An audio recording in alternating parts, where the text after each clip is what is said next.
coach never, ever, and he said never laid a hand on anybody. John Machado played for Notre Dame. You don't put a hand on a kid, specifically on his skin. There's plenty of ways to look you in the eye. I mean, even taking your fingers and lifting his chin up is one thing. That's not what he did. I mean, the video just doesn't lie. I'm not saying you should fire Bob Knight, but I do think there's a pattern.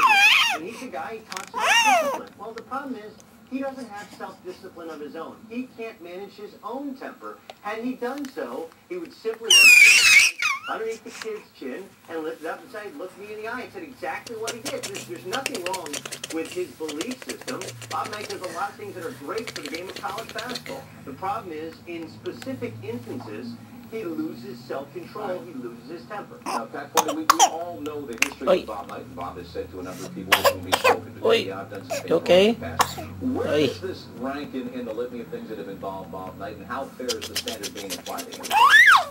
Bob, it's definitely a misdemeanor in the long list of Bob Knight assaults against people or the game of basketball. It's not throwing the chair across the court, it's not grabbing Neil Reed by the throat, it's not attacking the Puerto Rican policeman. However, you have no wiggle room when you're Bob Knight. And that's what he doesn't get, the fact that there is a long history that comes into play every single time he does something. In trying to make a judgment on this, but that's not what we're supposed to be doing. You know, we're supposed to look at the character of what happened and see it objectively for what it was. And my take on it is it wasn't that big of a deal. Now, others may disagree, and I respect those opinions. But, you know, when you're looking at exactly what happened, there was the character of it was positive. He was trying to get the young man to be more positive out on the court. He felt that he had some issues of confidence, and he put him into the game late so he could try to get his confidence up. And when he did make a couple of mistakes, he tried to correct those and didn't want the kid to hang his head. Now, he could have gone about it a different way, and reasonable minds can differ. But I think in looking at it objectively and not bringing in the quote-unquote Bob Knight baggage from the past, you have to say that it's another constitution. If another coach does the same thing, what I'm saying is the reaction is not bring forth on our part, and it's not what bring as severe and sort of our take on it. That's all I'm saying. The problem is no other coach does it. No other coach consistently does this throughout his career. No other coach is a great deal for Bob Knight. No other coach does it. Who else would do this? Who else would cause this kind of discussion? Tell me a guy who's out there who multiple times would put his hands on his kids. It hasn't happened. Yeah, that's the thing. It cost him his dream job already one time. Don't put your hands on anybody. No, and that's a fair point. But what about when Lou Holtz goes out on the field to grab a player by the face mask and pulls him back to the sideline? You know, our reaction wasn't the same way that it is now. I'm not saying that these reactions are totally out of bounds. You guys are not wrong in what you're saying. That's everybody's got their own opinion. I think those are fine. But I do think that our reaction is much different when it comes to Bob Knight, because you can't tell me that in practice every day across the country that there's not another coach who puts his hand on a player to push him into position or to grab a kid by the jersey and pull him around to get him into position or something like that. Bob Knight does that. We look at it, we drop sports center. We look at it in a much different fashion.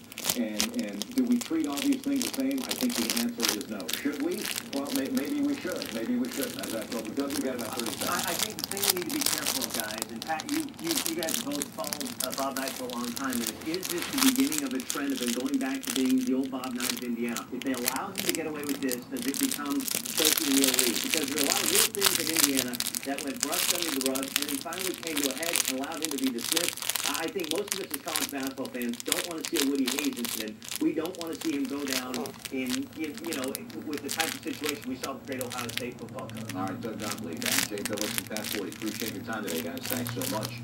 It's a major story, of course, because of Bob Knight's history, but today primarily because there is a video from the center line over a split second between a coach and a player on the bench. George Solomon, the former sports editor of the Washington Post, he served as ESPN's ombudsman, independently assessing and reviewing the network. First, before we get to the network, let's talk about the story.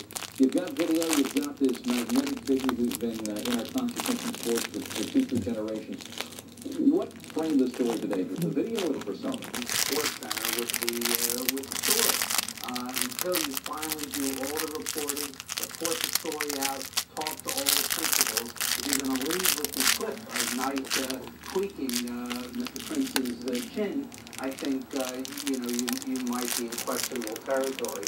On the other hand, Knight did this on a night when your lead story without this on a Tampa Bay football game, and that wasn't a particularly major history. That said, was that relevant to the story last night? And you have to ask questions about that. I think it is relevant, but I think the positioning of the story is causing some concern. All right, George Solomon, appreciate your time today. Thanks a great deal. We are looking for your outside opinion at home on today's lead story on ESPN.com from the ESPN drop-down menu. Outside the lines for our...